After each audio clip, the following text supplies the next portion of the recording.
I'm a failure of a rabbi here in Chutz La'aretz if I have not adequately, persuasively, compellingly made the argument why it should be on their mind, why they should think about it, why they should be motivated to go minimally visit more and more. But again, I will keep coming back to the language that we use and the methodology and the messaging that we have. What will people most likely be open and hear? When there are people who haven't been to Israel in a long time, and if I would engage with, like, how could you? You're a bad Jew. You don't care about Israel. What's the matter with you? Don't you know they're in a war? They wouldn't sign up for my next mission. But if I say, you haven't been there? You can't imagine what's going on. You haven't been there since you were in Israel 15 years, 20 years ago? Oh, come with me. You have to see it. It's incredible. The people, the country, the resilience, the spirituality, the connection. Come, you have to come with me. You must experience this. Which one is the person much more likely to sign up? I'm Scott Kahn, and this is the Orthodox Conundrum.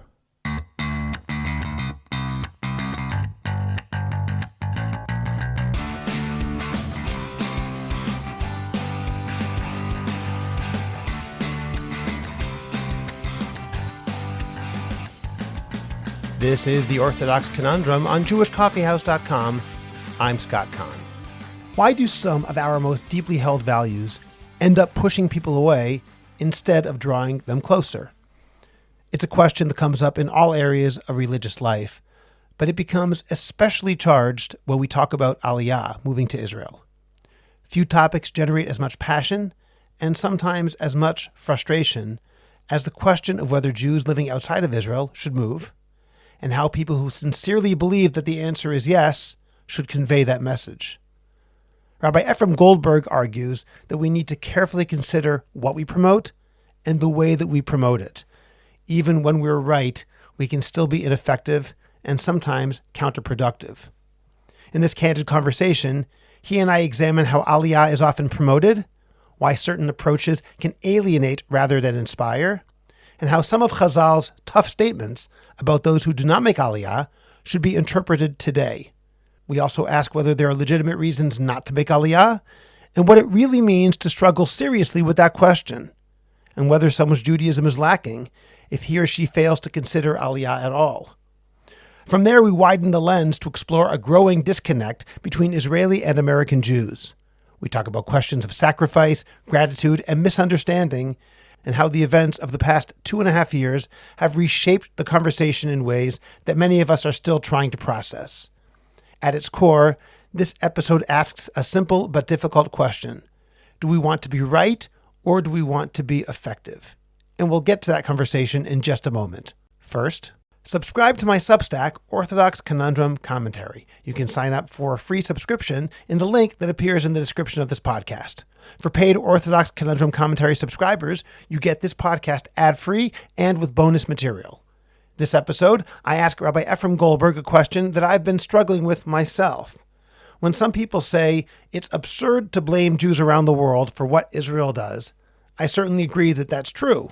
But that response, don't blame Jews for Israel, also bothers me, because those who say that we can't blame all Jews for what Israel does somehow, despite their good intentions, imply that they can be disconnected from Israel altogether.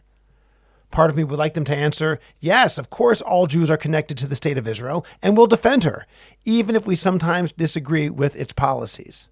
Rabbi Goldberg's answer is thoughtful, nuanced, and not obvious. That full exchange is available for paid subscribers to Orthodox Conundrum Commentary. Remember to subscribe to the Orthodox Conundrum podcast wherever you get your podcasts. Please rate it and write a review. Continue the conversation on Facebook by joining the Orthodox Conundrum discussion group. Finally, the best way to promote your organization, your business, or yourself is to create a high-quality podcast, and JCH Podcast Productions can help you make that happen. Whether you want to learn how to start your own podcast or want to improve the podcast you already produce, we will make it happen. Write to us at aliza@jewishcoffeehouse.com. That's ALIZA @jewishcoffeehouse.com. And let's get started with your high-quality, memorable, and effective podcast. Rabbi Efrem Goldberg is the senior rabbi of the Boca Raton Synagogue, a rapidly growing congregation of over 1,000 families in Boca Raton, Florida. It is the largest Orthodox synagogue in the Southeast United States. Rabbi Efrem Goldberg, thank you very much for joining me today on the Orthodox Conundrum podcast. Thank you for having me. Now, the genesis of this podcast was an article you wrote entitled, "Are You Trying to Inspire But Pushing People Away?" I will put the link to it in the show notes of this podcast. It dealt with a common attitude among some Israelis who encourage people living outside of Israel to make aliyah. To start us off, can you describe the problem you addressed and what led you to write it specifically now? Meaning, was there something in particular you were seeing or experiencing that pushed you to articulate the issue you discuss? Sure.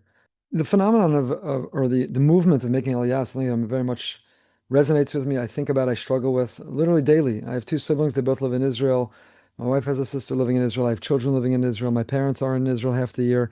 And that's where my heart is. I go as often as I can and I preach and try to teach and talk about and encourage and push. We have a big event, Yom Yerushalayim, a concert celebrating, I think we're up to 12 families that are moving this summer. And that's not a coincidence. They, of course, get all the credit, but they're in a community that certainly, I think, reinforces and inspires and celebrates and honors the people who do make aliyah. So this isn't some defense mechanism about aliyah.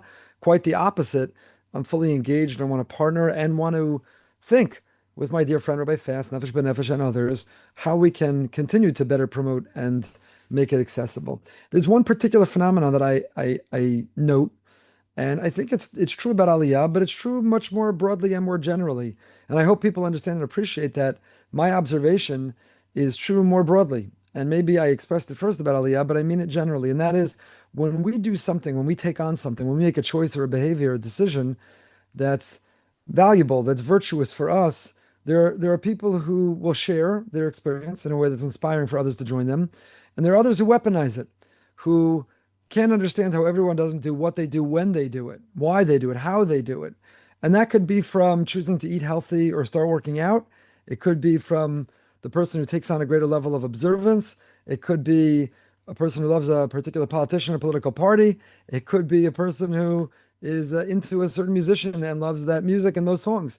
It could be in almost any realm, but there are people who weaponize it, and instead of inspiring and motivating people to join them on that journey, they actually beat them up with it. They criticize, they call them a name, they try to push them out. And so I think all of us, it behooves us in any area that we are inspired to live ourselves and we want others to get a taste of it, to really examine the methodology and the language that we're using. Is it drawing other people closer, or is it pushing them away? In our podcast called Behind the Bima, we interviewed Mrs. Yaali Butz, who came out recently with a book on Ezra. And in the conversation about Ezra and Aliyah, I made this point. And then I got some feedback from people, and that's what led me to write the article, so that I have an opportunity to clarify in writing, black and white, this is what I meant, this is what I believe. If you still disagree with it, certainly you're entitled to, but at least now it's represented more precisely about what I believe. Okay, thank you for explaining that. My question is the problem with what I'll call a condescending attitude from some of those who promote aliyah, obviously not all, towards those who do not plan on making aliyah or who have not yet made aliyah? Is the problem the attitude in that it won't work, or is there inherently a problem? I'm asking you as a rabbi, is there inherently a problem with talking to people, giving them mussar about something and having that attitude? In other words, is the problem that they're wrong, or is it the problem that they're doing it in the wrong way? I think an element of both. Some of these decisions they're not binary, they're not simple, they're not absolute, right? You can say that absolutely, and even this maybe not entirely absolutely. Shabbos, we should all observe Shabbos. That's an expectation Hashem has of us. It's one of the 10 Commandments. It's repeated very often in the Torah. It's a binding halacha. It's non-negotiable. Even that, would we say there are circumstances if a person I've had to as a rabbi deal with people in situations of mental health challenges where for them they needed to, whether it was go for the treatment, their therapy, the application of observing Shabbos was different for them. So if somebody would come and say, everybody needs to keep Shabbos exactly my way, keep Shabbos the way I do, look at like my Shabbos, what would it mean for that person? So almost every area of life, I think, is individualized, and there are ways that we communicate that will be received by others. So saying that every single person must make aliyah and therefore to be judgmental or condescending about it, is it overwhelmingly true? I personally believe it is. I think Hashem is knocking on our door. I think He's inviting us. I think He's made it easier than ever. I think it's our destiny. It's our future. It's our homeland. All of us should struggle with it. I, as a rabbi, it's a whole separate topic, but I, as a rabbi, just feel my place and purpose right here is now pushing the Masorah for my rebbeim and my teachers to be the last to turn out the light. Captain, go down with the ship is a topic for another time.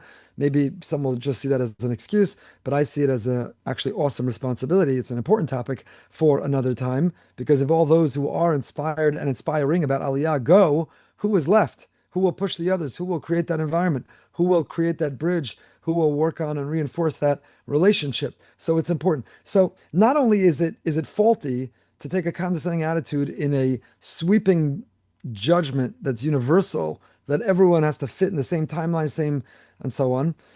It's, I think, inherently flawed, but as you pointed out, it's also incredibly ineffective. Just like it is in all other areas of life, and just like we just read about a couple of weeks ago, there are specific rules for how a person rebukes. Who are you? Are you in a position? What's your rapport? Where's the other person? Just like it's a mitzvah to say what will be heard, it's a mitzvah to not say what won't be heard. How do we? It can't be from a place of lo sisna sachicha bilvavecha. It can't come from some personal animus, resentment, anger. We have rules and regulations for how we rebuke, and even when rebuke is warranted, who, when, how, where, and why still need to. So I think both, it's inherently flawed to have this sweeping, and it's also ineffective in that I don't know anybody who, like I wrote in the article, I don't know anyone who started keeping Shabbos because a rock was thrown at their head, and I don't know anyone who made Aliyah because they were told over and over, they're a bad Jew, they're a traitor, they're not living a real Judaism, and they have no future where they are. I'm on the same page as you are, and I've lived in Israel, thankfully, for 30 years. And I completely disagree with those who have this judgmental attitude towards those who don't. I've been very vocal about the fact that I think there are good reasons why people should not make Aliyah. And you mentioned some of them before, and we don't have to get into that now. But I'm going to play devil's advocate for a moment because I do not believe the following argument. But some people would compare, and I think not correctly, but they would compare not pushing Aliyah now to doing what those who didn't push Aliyah were doing in the 1920s and 1930s and how very wrong they were. In other words, if we look back at the pre-Nazi period, again, that is not where we are. However, if we look back at Europe in the 1930s and those people who did not push Aliyah are not considered heroes who were understanding. Instead, they're considered to have been foolish and not foresighted enough to see what was really going on. Some people might say, I'm only being judgmental and condescending because I see what's going to happen. The signs are all there. Things are getting worse and worse for Jews. And therefore, how can I not scream and yell and tell people that they are missing the boat? You gave the example of the captain going down with his ship. The ship is going down. What choice do we have but to scream? So again, is that the main reason to make Aliyah? Because the ship is going down? Let me take that one on for a moment. There's one country that the last 2.5 years, people have been running into bomb shelters over and over because ballistic missiles have been fired at their head. And it is in America. And as the signs in New York or even Florida or elsewhere are concerning, disconcerting, we have to watch them carefully and closely. We have to fight them and object to them. And maybe they should ultimately be the impetus for moving. We're seeing right now, right? England, London, we're seeing what's happening there at the most recent terror event. I'm not disagreeing that those signs might be there. If the argument to move to Israel is you'll be safer there, that's a really difficult and not compelling argument to make, particularly over these last few years. More people, more Jews have been killed for being Jews in Israel than anywhere in the world. So that's not a reason not to make Aliyah. God forbid, God forbid. I'm not using that as an excuse. And that's not a reason not to make Aliyah. But let's at least be intellectually honest for a moment. If the reason you're going to motivate people to make Aliyah is you're going to tell them it's unsafe where you are, there is no future, it's a dead end and you're doomed, it's unsafe to stay where you are, statistically that's not true. There are many, many, many other beautiful reasons. How about because that's where Hashem wants us, that's the land He promised us, that's our destiny, this is an era of at least the beginning of redemption, and He's looking for our partnership, because spiritually that's where we're more attuned, because as a people, as a nation, as a family, that's where we are for one another. There are 1,000,001 compelling, legitimate, accurate arguments to make Aliyah. They're beautiful. They're fantastic. And those are the ones that I'm saying, make them. Make them online and offline. Show pictures, tell stories, describe the meaning, the purpose, the value, the life that you live. Make us more and more and more jealous of you so that we want to come and we can't imagine any other way. But beating us up, hammering us, telling us that we're foolish and unsafe to stay where we are, statistically, it makes absolutely no sense. And going back to your question, in Nazi Germany, right? You want to sort of indict the people who didn't scream to make Aliyah. Those who did, how effective were they? How many people heard them? So again, that's not to say, I'm sure it does come out of love. I for one moment, not in that podcast, nor in the article, did I impugn the motivation of the people I sort of call that title. I'm not impugning their motivation. I'm sure they love us fellow Jews. I'm sure they're looking out for our best interests. I'm sure they want us to have what they have, which is so beautiful. I'm not challenging the motive whatsoever. I'm challenging the methodology. I think that's very fair. I'm now going to go in the other direction. And without questioning the motives of people who do that, I'm going to offer something which might not be the purest of motives, even though I'm asking it in the sense of giving them rahmanis, giving them some compassion. And I'm saying this almost from a personal place, again, as someone who does not agree with that approach. But when people say we're not interested in making aliyah, I'm not talking about the people you rightly talk about struggling with it. I'm talking about people who simply, it doesn't matter to them, or who, even worse, aren't interested at all because they think there's something negative about Israel per se. And unfortunately, we do have people in the Orthodox community, and even more so outside of it. Sometimes I wonder if that attitude, as condescending as it is, if unintentionally so, might come from a place of pain. And what I mean is that people who made aliyah have often sacrificed a lot. Most obviously, they go to the army, they send their kids to the army and put them in danger. That's a very, very big change from what happened in Chutz La'aretz. You yourself said just a moment ago that by being in Israel, we have bombs flying over our heads in ways that no one in America could imagine if they haven't been in Israel. Plus, there's the idea of making less money, more difficult parnassah, and of course, less proximity to family. There are all sorts of sacrifices that people who made aliyah made. Now, I'm not speaking about myself. I am so happy with my decision. And I am, again, very, very happy that people have reasons to come or not to come. This is not about that. However, I could imagine that someone's saying, yeah, Israel isn't worth it. And that's the message that some people receive here. That's very painful. The most important decision a person ever made in his life, putting everything on the line for a principle, has said, yeah, your principle isn't that important to me. So I wonder if sometimes that's where it comes from as well. It definitely very well could be. And I share that pain with you. There are people I engage in our community where I talk about Aliyah or I talk about Israel, and they're like, yeah, I would never make Aliyah. I love America. I'm comfortable. I'm happy here. Have you had the experience there? There are people who haven't gone in an enormous amount of time. And I'm not talking about people who can't afford to go. I'm talking about people who choose to go to other destinations, and they haven't been to Israel in forever. I'm a snob. I'm as intolerant of them as you or the people I'm describing are. I don't understand that. Israel is central. Israel is our parents. You go and you visit them. Even if you want to go to some other vacation place, you check in, particularly when they need you or when you feel that by being there, you can contribute. I absolutely share. And I share the intolerance of people that Israel is not center of their life. And I share the frustration with people that they're not at least struggling with Aliyah. It's not on the radar. It's not on their dashboard. It's not part of their destiny. I share it. And I view it as my failure. I'm a failure of a rabbi here in Chutz La'aretz if I have not adequately, persuasively, compellingly made the argument why it should be on their mind, why they should think about it, why they should be motivated to go minimally visit more and more. But I will keep coming back to the language that we use and the methodology and the messaging that we have. What will people most likely be open and hear? When there are people who haven't been to Israel in a long time, and if I would engage with, like, how could you? You're a bad Jew. You don't care about Israel. What's the matter with you? Don't you know they're in a war? They wouldn't sign up for my next mission. But if they say, you haven't been there? You can't imagine what's going on. You haven't been there since you were in Israel 15 years, 20 years ago? Oh, come with me. You have to see it. It's incredible. The people, the country, the resilience, the spirituality, the connection. Come, you have to come with me. You must experience this. Which one is the person much more likely to sign up? And therefore, again, I agree with the frustration. I share it. But I don't think people have a right to project. And I think that we still have to be very mindful and judicious with the language that we use if our goal is to be effective. If you want to be right, you can be right. There are people who beat me up all the time, online and offline, and I'm sure they go to sleep at night feeling they're right.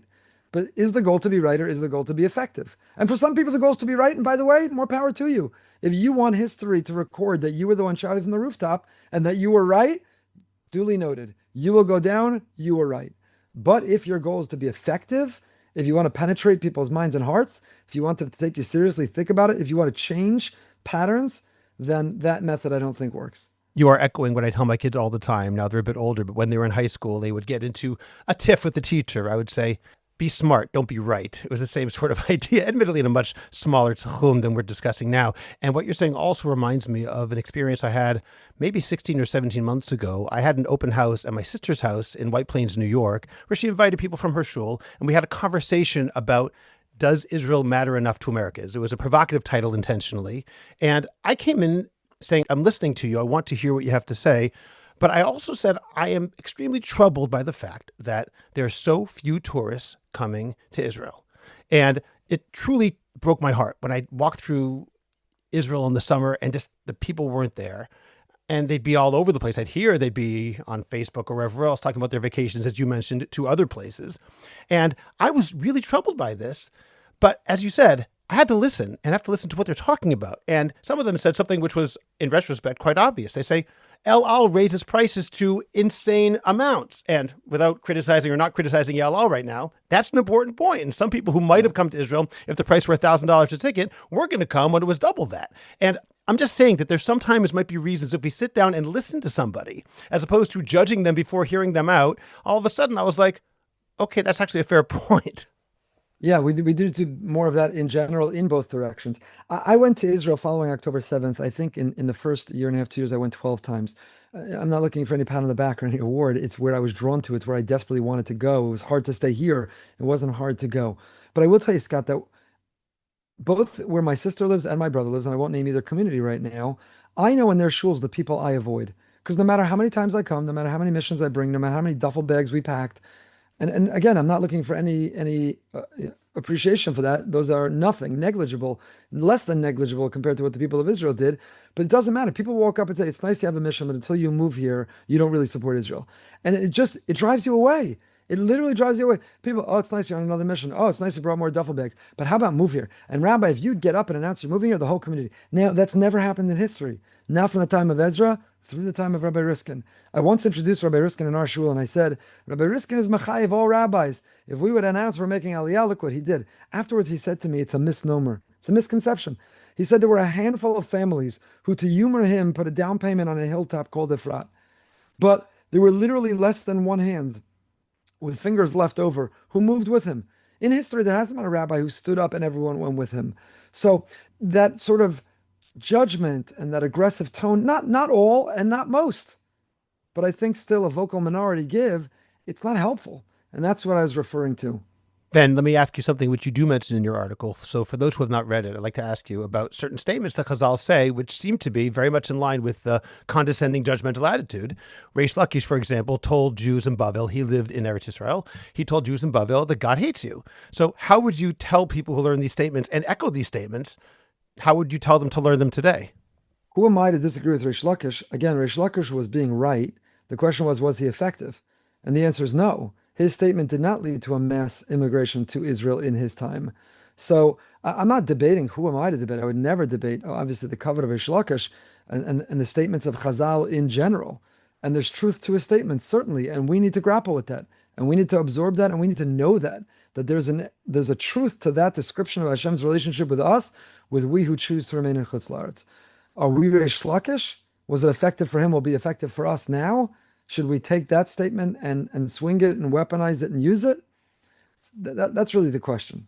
So I'd like to ask about the struggle you mentioned before. I remember years ago, I saw a person who had been yeshiva with me. It was in the United States. I'd already moved to Israel, and I did not mean this in any sort of judgmental way. I just was talking and having a conversation, and out came the phrase for me, have you ever thought about moving to Israel? And he looked at me as if I'd said to him, have you ever thought about moving to Zimbabwe? I was like, what? No. And I always use that as an example of something that I find problematic, as you mentioned before. There might be very good reasons not to move to Israel. There might be very good reasons not to even visit Israel, but there can't be a good reason in my mind for a religious Jew who follows the Torah not to at least struggle with that question, to ask himself, is that something I should or should not do? The answer might be no, but it can't be, I never even considered it.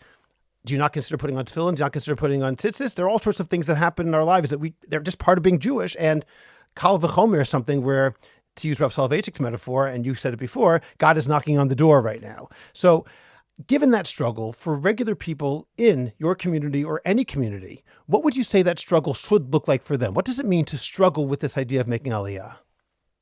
I couldn't agree with you more. I feel the same way you do with it. And again, that's what I say here all the time. There are legitimate reasons not to yet move, but there's no legitimate reason not to be struggling with. I think struggling means asking yourself the question, taking an annual inventory. Where are we? Where are we going? What would a timeline look like? Why are we here? What's holding us back? Is it our children? Is it our parents? Is it our career and profession? What would have to change? What would have to change for us to make aliyah? But I want to bring up what I think is an important point and often gets lost in these conversations. And that is, we've also set up a scenario where aliyah is all or nothing.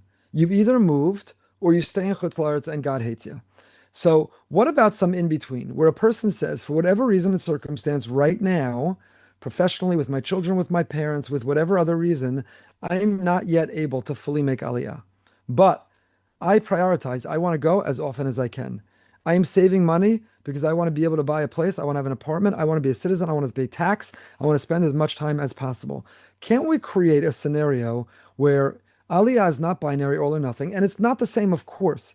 You cannot begin to compare it to somebody who moves to Israel and puts their children in the army and pays fully taxes and votes in elections. I don't mean to compare it, but if I had to liken it to anything, I would say at our shul and many shuls, there's membership.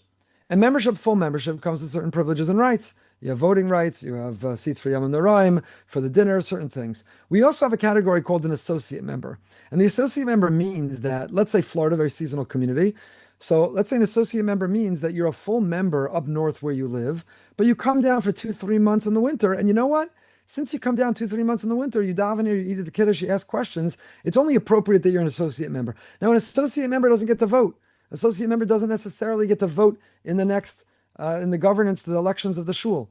And associate member, certain other privileges you don't get unless you're a full member. Can we create a category for the people who say, my heart, my soul, my destiny is in Israel. I can't yet live there all the time. I'm not yet in a position to make aliyah. But how can we encourage such people to feel you're not a failure and God doesn't love you if you only come visit? There's also a value to working towards owning a place and to coming as often as possible and not going to Zimbabwe and not going to Croatia and not going to other places that don't want you, but prioritizing your vacation time, prioritizing your Yom Tovim, prioritizing your travel to Israel. There is, I think, this middle category. And I have to tell you, there is a world of people who this would speak to them. That if we created the equivalent, also, I'm speaking, Florida language, we have what's called Century Village here. Century Village West Palm, Century Village Boca, Century Village Deerfield. Most people know someone who has a grandmother, grandfather living in Century Village. So Century Village is a very seasonal place. You come and you live there you could come as a snowflake, you could come as a snowbird, you could live there very temporarily, you could live there for a few months in a row. There's a life that's set up for you there.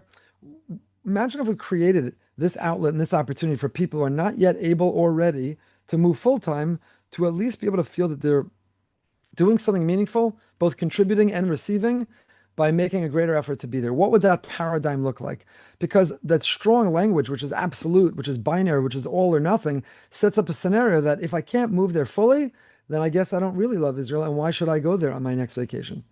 And I'll say right now, Rabbi Goldberg, that what you're saying about the binary, I think, extends beyond the aliyah question and is something that is a problem in general in many, many communities where we treat people that you're either Shomer Shabbos or you're nothing, when there's big room in the middle for people to exist. Yes, our goal should be, as Orthodox Jews, as Torah Jews, for everybody to eventually be Shomer Shabbos. But if someone can only do something, then that is obviously better than doing nothing. And I think that binary attitude, you're either in or you're out, has to be overcome. And what you're saying about Aliyah, it makes a lot of sense to me. The people that I find most particularly challenging in this area, and again, I hesitated to even, agree to do this podcast because I don't want to be known as the person who's like judging or calling a name or pushing back on the people who just heartfelt are encouraging other Jews to make Aliyah. So I hesitated. I'm doing it anyway because I like you and I'm happy to have this conversation. I think there is more to extract from it. But another category of people are the people, right? You made Aliyah 30 years ago. But imagine 6 months, imagine you made Aliyah now, at the age and stage you are of life now. And it was good enough for you to live in America for most of your life, your adult life, until you were ready, till the timing was right for you. And once the timing is right for you, and once you're ready, now, all of a sudden, overnight, you grow an intolerance for anyone who doesn't make Aliyah. That's also a phenomenon that happens, is people who had every explanation, every excuse, it made sense, it was defensible why they were not yet in Israel all their life, and the day after they make Aliyah, they just don't understand how everybody's not making Aliyah. How could you stay there? What's the matter with you? The very people who had to be right for them, it had to be the right time for them, the right circumstance for them, the person had to say the right thing to them, then don't understand that for the next person, it's not yet right for them. Yeah, I definitely have seen that phenomenon and agree with it as well. I'm going to add something which the Aliyah proponents may not like. In addition to financial reasons, family reasons, whatever other reasons, some people just don't want to be culturally illiterate, not understand the language, and live their entire life as a greenhorn. I'm fortunate to have 7 children, 3 in-law children, and a wife, all of whom are much more Israeli than I am. And you know what? That's the way it is. But I'm okay with it, although I don't always love it. At the same time, some people can find that very, very troubling, and I understand it very well. If someone says, I'm going to be miserable there, that's also a reason not to make Aliyah, in my opinion. Correct. But the person who therefore that becomes the obstacle or impediment to full aliyah can still be encouraged to connect, love, support, care about, make Israel central to their lives. Again, that all or nothing paradigm also pushes people out because if aliyah is the only measure of whether you really love Israel, then people will feel if I can't live up to that measure, I may not try at all. Whereas if you say it may not be right for you for a myriad of reasons, but here are incredible other outlets and other opportunities to show why Israel is central, to show support, to show love, to show care, and to make a difference. Now, do you think, Rabbi Goldberg, there's been an appreciable change in people's attitude towards Aliyah since October 7th? Have things gone in one direction or the other? Oh, yeah, for sure. I feel it. Even again, personally, my own struggle intensified. October 7th, the days after until today, I feel even more intensely.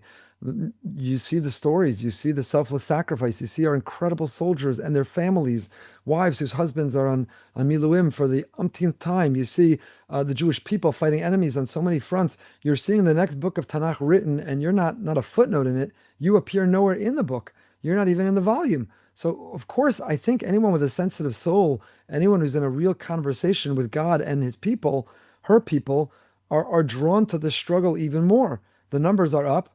I was just talking to somebody about Nefesh B'Nefesh this past Shabbos. I know the numbers are up, and that's obvious, and that's for a good reason. Certainly, certain elected officials that are concerning. You're seeing what's happening in London, in Paris, and elsewhere. There's no question that all of us, I think anyone, like I said, with a strong Jewish compass, it's pointing in a particular direction for us. The question of exactly when and how will be different for all of us. Part of what bothers me and what really scares me, frankly, is that even though what you say now about those who have a proper Jewish compass, that's very true, for some people who may have less of a Jewish compass, I fear that the opposite is happening, not out of fear about danger of being in Israel, but even worse, out of a sense of, oh, Israel is not a moral state. In other words, essentially the narrative that has been written over the past 30 months is starting to take hold even among people who certainly should know better. If you don't want to comment on this, you don't have to, but I'm going to mention something I saw in the forward, that there was a letter sent to the chancellor of JTS.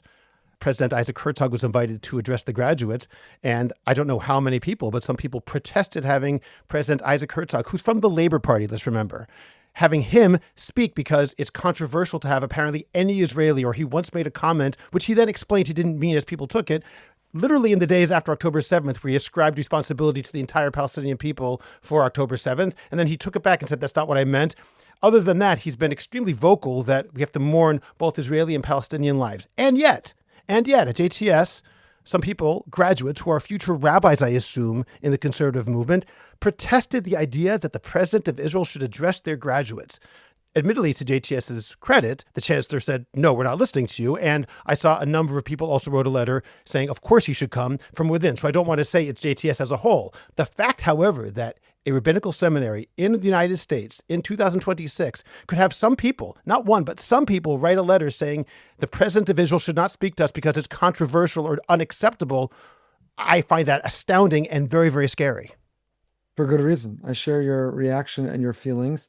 It's frightening. It's frightening what's happening here. Arguably, even more frightening than the rise of anti-Semitism is the loss of Jewish identity of so many Jews. And the pendulum it swung so quickly because after October 7th, on October 8th, many liberal progressive Jews woke up to the harsh reality that the people they had aligned themselves with were not in fact loyal to them. The people they had marched with, in fact, were not marching and standing with them. They were waving Hamas flags, Palestinian flags, rather than standing with the Jewish people who on October 7th, before a Gaza war ever launched and ever began, nobody could argue Israel was the aggressor or some disproportionate response or any accusation of a genocide. And the very people who, this segment of the Jewish community in America, who had stood with, were not standing with them. And you saw their existential crisis because of it. And they went through this sort of realignment and existential crisis about who they really were. To over 2.5 years, they've gravitated right back to where they were, and maybe even further. And they're joining the very people who abandoned them in our time of need and in accusing Israel of these horrific lies, of these blood libels. And it's deeply, deeply concerning.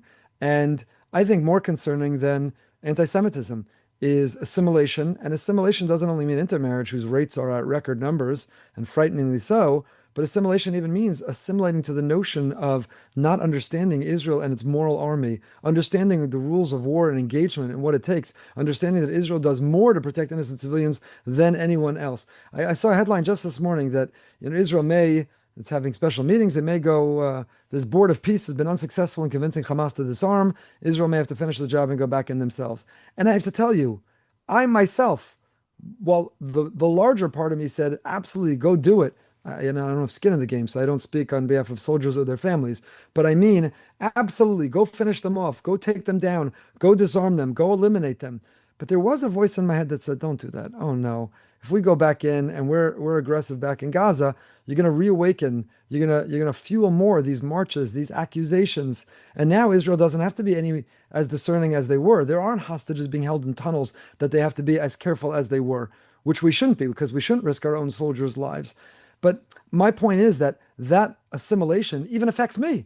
Even I am sort of sick and tired of the protests and the headlines accusing Israel, so much so that that little voice in me said, maybe it's not a good idea. Maybe don't go do that. Maybe just live with the peace and quiet rather than that. So all the more so people who aren't firmly grounded in their Jewish identity and in their Torah values, they are lost and they're confused. And they're not just lost and confused with silence, they're lost and confused and becoming antagonists of Israel. That's much more frightening. So I'm going to defend you and your voice in your head, because even though you say that you feel it's a sense of being assimilated into a certain idea that's been propagated by the enemies of Israel, at the same time, I don't want to downplay the damage that this PR can do. I'm not saying whether Israel should go into Gaza or not. That's not what I'm talking about. But worrying about even more hatred directed towards the Jewish people in general and towards the state of Israel in particular is not, I don't think, assimilation. I think that is an important consideration, which frankly, I say this as someone who lives here, the Israeli government hasn't done enough to combat. I saw this year, apparently they're now dedicating 4 times in this budget as much to, I'll call it hasbara or PR, than they have in the past, which I think is a very good thing.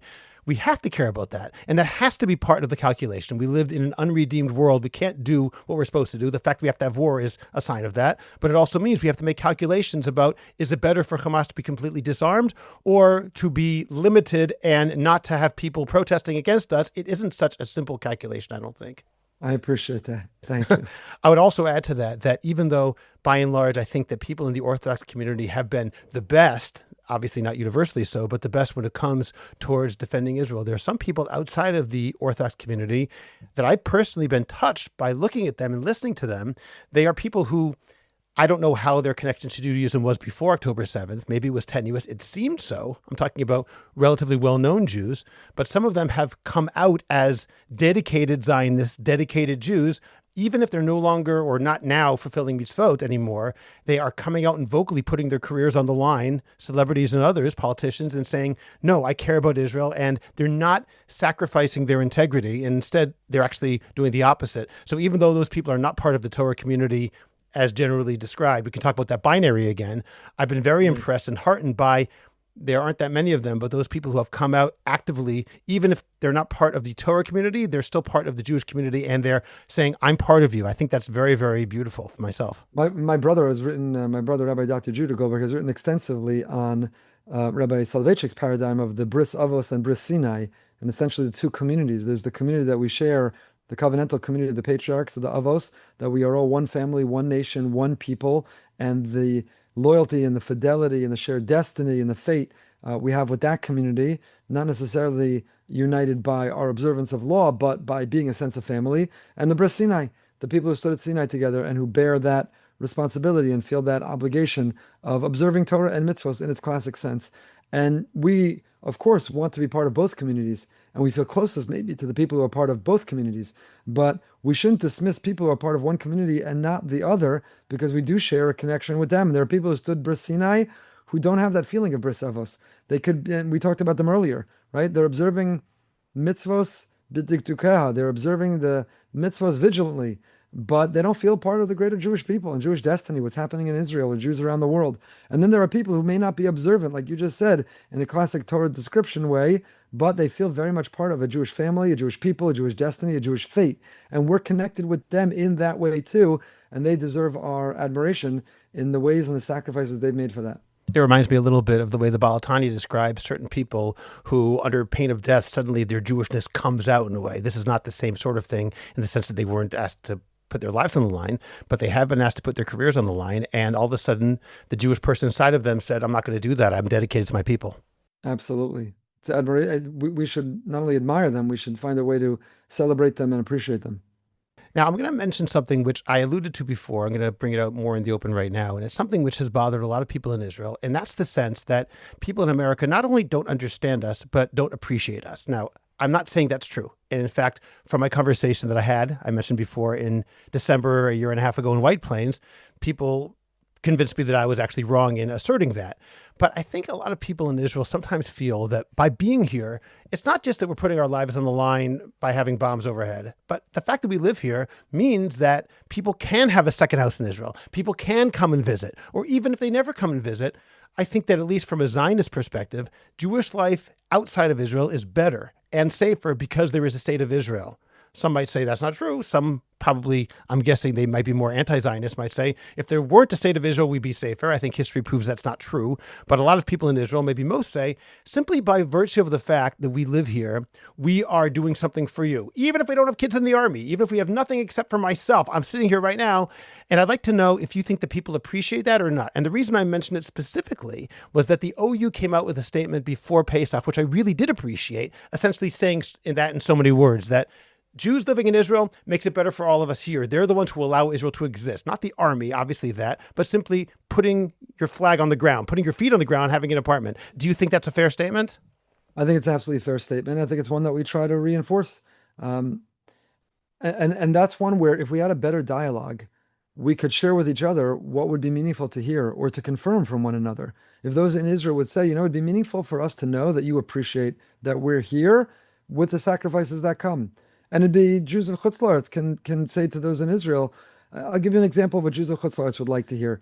There was a trip recently I met with Gesher, my friend J.J. Sussman, led a trip of Israeli leaders across different industries who hadn't been really or didn't really understand America to come meet in America with different leaders. And I shared with them that, when Jews, and we're very fortunate and blessed, at least for now in Florida, to have not gone through a lot of anti-Semitic incidents, but if a community is attacked in America, they want their brothers and sisters in Israel to express love, to see how they're doing, to find out what you could do to help, to let us know you're with us. Instead of saying, basically, you deserve it for staying where you are, and hopefully this will make you move faster. And, when Jews in America hear about, God forbid, an attack in Israel, we have a certain reaction and feel a certain kinship. We don't lecture and we don't judge and we're not criticizing, and all we're doing is expressing, loyalty and commitment. And people here would like to see that reciprocated because life isn't simple. And, essentially that mentality or that attitude that, well, that happened because you deserve it because you stay where you are and that's the future and that's what's going to be happening and you need to come now. So each of us have feelings of what we wish the other heard and what would be much more meaningful for us to hear from them. If only there were dialogue and conversation, if there were only the way to be able to create that connection. And absolutely. So what you say the people of Israel would find meaningful, I couldn't agree more. You absolutely deserve our acknowledgement. There's no question, religiously, spiritually, physically, we're safer and we're better off because we have Jewish sovereignty in our homeland. Not just because those who go for sukkahs can go for sukkahs, those who send their kids for the year to Israel can go to Israel for the year, those who go on summer programs go on summer programs. Forget those. But I agree with you. In terms of the way the nations of the world view us and look at us, just think about the last 30 months, as you called it, where Israel essentially pivoted from saying, we don't really care whether you love us or respect us. We want and need you to fear us. And that has effectively happened. A Jew in Boca can stand taller because Israel's Air Force can eliminate anyone they want, it seems, wherever they want, when they want. And that is something we have to be incredibly grateful for. So whether it's on the religious perspective or our physical safety perspective, and if we don't articulate it enough, we should articulate it more often and find ways to do so. That call for dialogue, Rabbi Goldberg, I think is so important. And of course, as I'm saying these questions right now, I feel that I'm being condescending, which is the last thing I'm trying to be. But no, not at all. In my sense of, I'm trying to convey an attitude, whether or not I'm on board with that, but very often I can't help it because this is where I live. So I definitely think that we have to speak to each other in clearer tones, which is what I'm trying to do today. I don't find it condescending at all. I just, not everything has to be an argument before it starts. Not everything has to be a fight. It can be a conversation. We're a people, we're a family. We want to heal, we want to communicate, we want to talk to one another, we want to let people know. I think American Jewry did a good job after October 7th with those duffel bags and letter writing and barbecue sponsoring and tzitzis tying and many, many, many missions. Somehow we didn't do a good enough job because even as we've hosted, we had 3 former hostages speak at our shul this year. We've had countless families who've lost loved ones, soldiers, and very often they'll communicate after that. We had a peace of mind weekend where we bring an entire unit from the army for a whole week, and they do PTSD trauma relief and therapy in the community. And in every one of the scenarios I just mentioned to you, they say, we didn't know you really care. Like, we didn't really know that you were following what we were going through. And I'm like, what? Seriously? All we do is check the Israeli news 400 times a day. All we do is try to figure out the next time that we can come and visit. We care desperately, desperately. So why is there a breakdown between, at least in our community, I can't speak for every, are caring desperately, and yet the average Israeli not knowing that? Where is that breakdown? Why is the average Israeli on some island where they think that those outside of Israel aren't even aware of their experience, let alone know how much we connect with it, feel compassion for it, and love and support them in it? And I would say, however, that part of the reason might be, and I'm going to at first say, I think this is completely understandable, but in the days after October 7th, I don't think anybody in Israel doubted the dedication of the wider Jewish community to Israel. The way that people came when they could, the way that the duffel bags just were constantly being shipped over, all of those things were so apparent. And that was 31 months ago. And over time, those numbers went down and down and down until things just continued, because that's human nature. I realize that our brothers and sisters outside of Israel are checking the news probably just as obsessively as they were 30 months ago, but they may not be coming as often. I think clearly they aren't. Whether or not that's El Al's fault is a different question again. They're not sending as many duffel bags. Kids aren't having the same number of barbecues in the army, etc. So even though, of course, that's the way people are, but it sometimes feels as though the people outside of Israel really, really care and then could get on with their lives as they were. And the people in Israel are like, yeah, but we can't get on with our lives. So I think that may be where some of that disconnect is coming from. I agree. I agree wholeheartedly. Almost anything can become normalized and normal. So it went from being urgent and unusual to becoming more normalized. But again, if there were dialogue, I think we in America, it's unclear exactly how we can be most helpful. We knew after October 7th there were supplies that were needed. We knew that there were morale, army bases, barbecue. And then we heard some of the cynicism about it, how often there were barbecues, how much food went to waste, and so on. So I think that if there were dialogue, I in a shir, when the Iran war broke out, and it didn't need that, it could be just as true today. I try to encourage people that you can, if you know somebody whose loved one is out of Miluim, wolt them dinner for no reason at all. Every now and then, let there be a knock on the door and dinner show up for someone whose husband is still at Miluim yet again. Or even if everybody's home, but just wants to feel love. There are ways, I don't know that we've organized ourselves well enough. Sometimes, again, Israelis are macho. We don't need anything. We're good. What do you mean? But if they're willing to be vulnerable and share, here are meaningful ways that you would communicate that we matter, that you haven't moved on, that you understand our lives are still interrupted. Because we need that direction. Sometimes you don't always know and can't always anticipate or guess. We need the dialogue that will reveal the meaningful ways that we can help. Now, I'd like to talk about that person who can stand in Boca proud because Israel says, we don't care if you like us, we only care that you fear us. And that person can now stand there proudly knowing that the Israeli Air Force is taking care of business. And there's a negative side to that. And I'm saying this is someone who has kids in the army. That I'll give an example that came up just, I think it was in the past week. Someone sent me a video today. A good friend sent me a video, which I've seen numerous times. It was a report on CNN, and it was a guy with tzitzis walking down the street, I believe in Yerushalayim, and there was a nun walking in front of him, and he walked up unprovoked and just pushed her to the ground, turned around and walked away, and then he turned around again, started kicking her on the ground.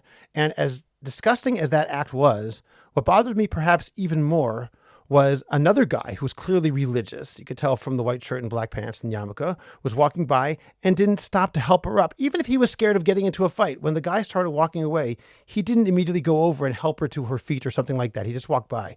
The first guy, you could say, okay, he's a nutcase. But the second guy was an innocent bystander who chose not to do anything. And the whole thing is a matter of real concern to me. And I say this because even though I agree, it's better to be feared than to be liked in this situation. And sometimes that can lead to a celebration of power, which can come across for some people, maybe for extremists in that range, as, yeah, if we don't like you, we're just going to kick you and knock you down. And I don't really care. You're not Jewish, so therefore an innocent nun, what do you mean? She's Oved Avodah Zarah. What do I care? I don't know what he's thinking. And therefore I'm going to knock her over. I'm not saying she's Oved Avodah Zarah, but I'm saying from the perspective of that person. Like, how do we stop this? Meaning, I'm asking you as a communal leader, if you were to see this kind of thing and someone were to say something, denouncing it isn't enough because, yeah, we denounce it, but no one cares. The people who are doing this, it's becoming more and more brazen. I see it more and more often and I am afraid it comes from that attitude of Jewish power, which comes in some level from a good thing, but then can have these hashlachot, these consequences, which are, I'll say Chil Hashem, but I just want to say they're plain immoral. Forget their Chil Hashem. There's immoral and terrible. And this is not the way Jews act. This is Yadayim Yedei Esav. What would you say to that? I agree, again, wholeheartedly. You and I agree on, I think, almost everything, if not everything.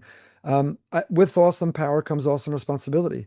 And the fact that we are so powerful right now, maybe we need to equally and opposite be educating and reinforcing the value of the responsibility of power. Wasn't it Golda Meir who famously said that she can forgive our enemies for killing us, but she can't forgive them for making our children have to kill? So and I think what she meant by that was it's not natural to who we are. We'll rise to the occasion and do it when we must, but it shouldn't become part of who we are. So yes, we have this power, and it's from Hashem, and it should only continue. We don't take it for granted or feel that it's permanent that we have it.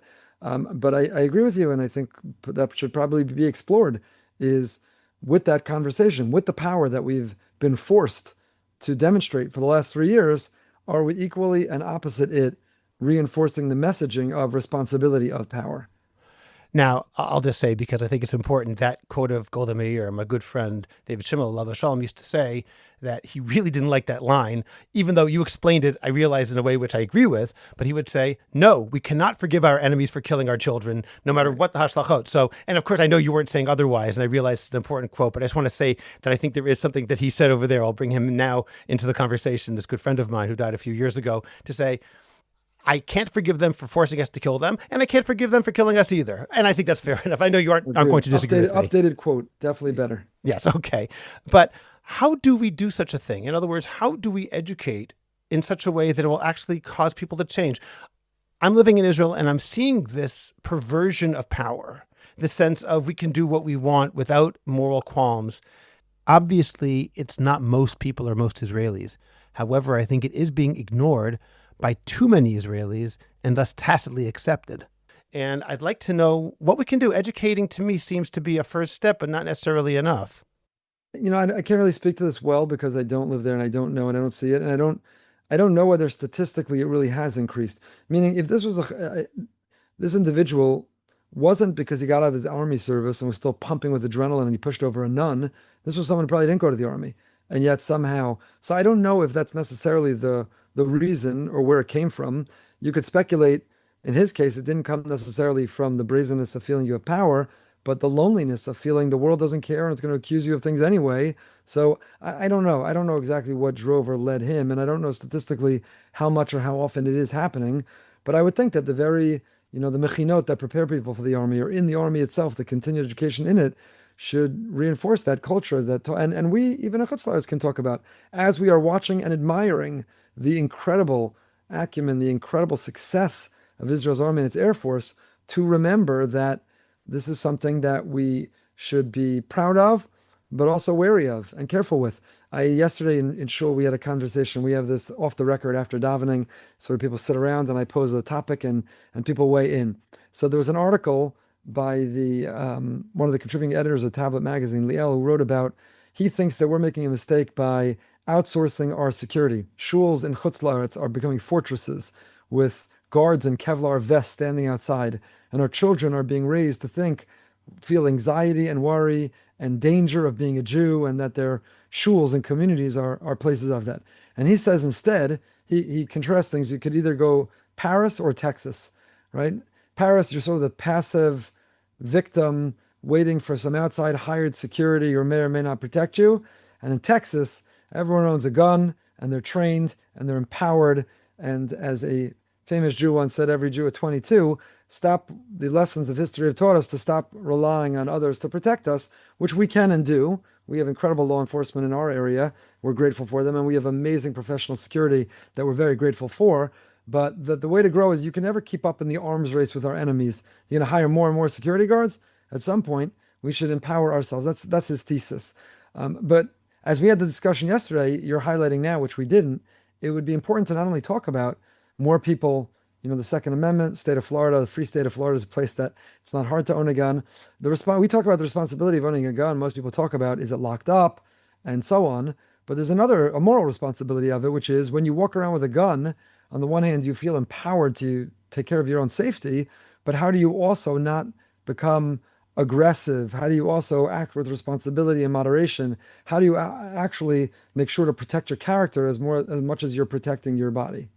Yeah, I think it's very important that we all learn to live with that nuance, because we don't want people to think when we say Jewish power can be a quote unquote problem that we're somehow doubting that the IDF has the right to go and defend Jews and do what it's doing, and that it's a very moral army and that it's not doing anything inherently wrong. Chas v'shalom. That's not what I'm saying. And we can also say that, like any human being, soldiers make mistakes. And like any army, the IDF sometimes will make mistakes. And we have to be able to balance those two and say the IDF is not perfect, because no army is perfect. And it's trying, and to acknowledge that it's trying, and to realize I see my son and my sons-in-law who are soldiers. These are moral people. They're trying their best under extraordinarily difficult circumstances. So we have to say, yes, we can say that power in and of itself can corrupt. And at the same time, that doesn't mean that the IDF is inherently chas v'shalom, a corrupt army. It's a difficult nuance, and it's important to hold both things in our hands to say we're being moral and we have to be careful at the same time. In other words, I can simultaneously assert that the IDF is a very moral army, uniquely moral army, and assert that power is very difficult to contain, and we have to be careful. Absolutely. Okay, Rabbi Goldberg, I have a bonus question for the paid subscribers to Orthodox Conundrum Commentary, and this is a difficult question to which I don't have an easy answer. I hear many people in the United States say how absurd it is when anti-Semites don't like a particular Israeli policy or Israel in general, and therefore they target Jews all over the world. And these well-meaning Jewish people say, with good reason, that no one blames any other community for the acts of a country of which they're not citizens, or from which they originate, but they're not citizens now. No one's attacking Italians because they don't like Italian policy. Frankly, no one's attacking Lebanese people because they don't like Lebanon either. Yet for the Jews, it's considered de rigueur. And of course, that's absurd. And this is obviously true. And when I hear the statement, even though I know it's true and I understand where it comes from, it still bothers me. And I want to know your take on that. Because there's a part of me that says, all Jews are responsible for each other. Kol Yisrael revim zeh bazeh. And by saying, how can you attack Jews because you don't like Israel? I would hope on some level someone would say instead, if you don't like Israel, chas v'shalom, but you should hold me responsible because we're all one people. It's almost like they're saying, hey, don't blame me for something bad like Israel. I know they're not saying that, but that's how it comes across to me. And I'm curious to get your take on that particular way of answering this problem.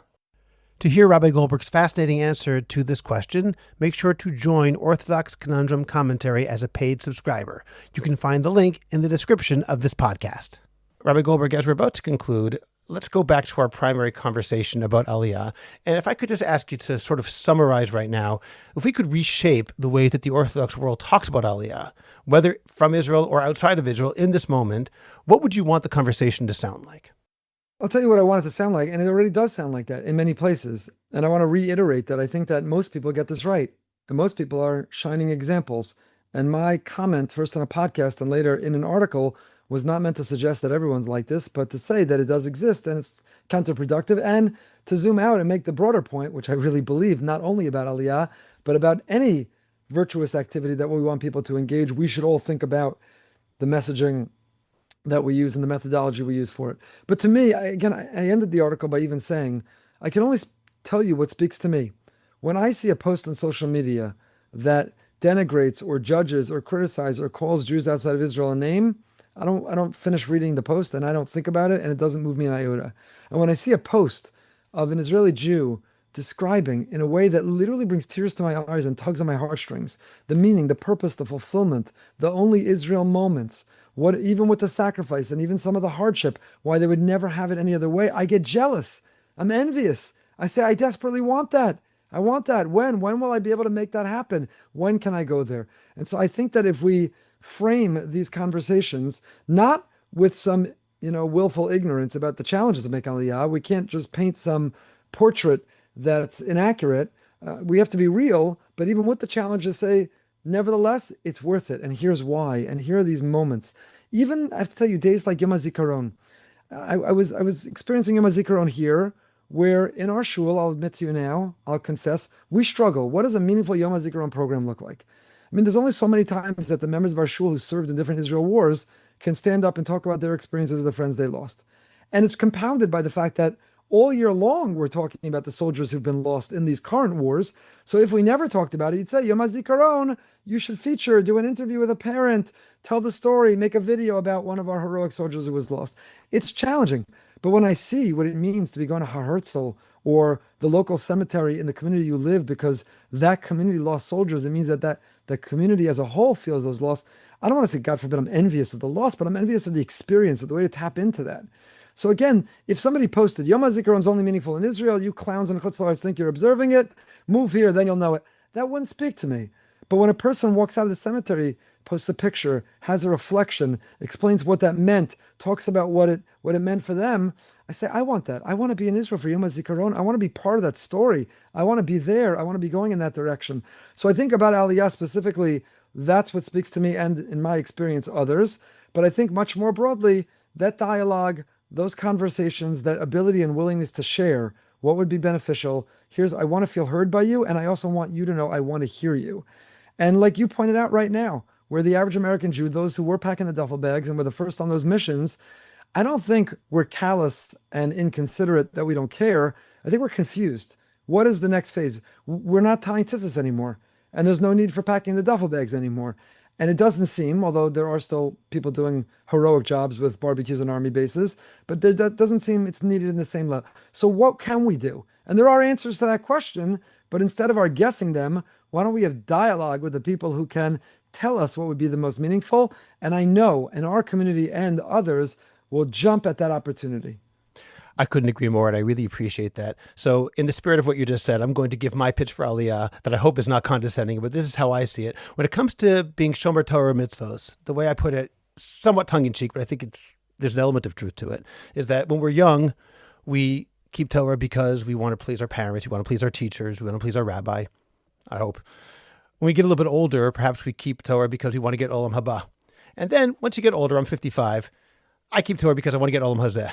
I realize how much it gives to me in this world, in addition to everything else, in addition to Olam Haba, in addition to the nachas I hope I give teachers and my parents. And I think the same thing is true for Aliyah. At the beginning, we do Aliyah maybe because it's an obligation. And then maybe you do Aliyah because you want to get your Olam Haba. But after being in Israel for 30 years, I can say I can't imagine being anywhere else, even for Olam Hazeh, even for this world, because it's such a wonderful experience to be with my people and in such a wonderful country. My wife has been here for 40 years. She talks even much more than I can about what it was like when she first came here. And I know people who've been here even longer. The degree to which Israel has grown, not only spiritually, but physically, it's so inspiring to me. And if people are afraid of not having Olam Hazeh, I'd say I understand and I accept that. I would also argue that it's very different now from what it once was, and you can have Olam Hazeh here. And in fact, my Olam Hazeh here, I think, is better than my Olam Hazeh would be anywhere else. So that's my own personal pitch.